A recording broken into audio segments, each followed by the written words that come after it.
4 দিনের সফরে আগামী 13 মার্চ ঢাকায় আসছেন জাতিসংঘ মহাসচিব অ্যান্তোনিও গুতেরেস।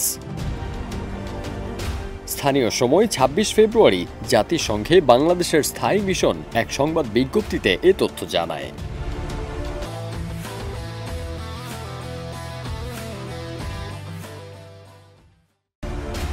বিজ্ঞপ্তিতে জানানো হয়, জাতিসংঘ মহাসচিবের দপ্তর আগামী 13 থেকে 16 মার্চ মহাসচিব অ্যান্তোনিও গুতেরেসের আনুষ্ঠানিক বাংলাদেশ সফরের বিষয়টি নিশ্চিত করেছেন। বাংলাদেশের অন্তর্বর্তীকালীন সরকারের প্রধান উপদেষ্টা ডক্টর মোহাম্মদ ইউনূসের আমন্ত্রণে জাতিসংঘ মহাসচিব এ সফরে আসছেন।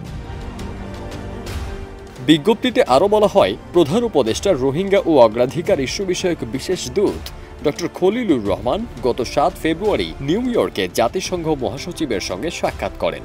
সেখানে ডক্টর ইউনূসের পাঠানো আমন্ত্রণপত্র হস্তান্তর করেন তিনি।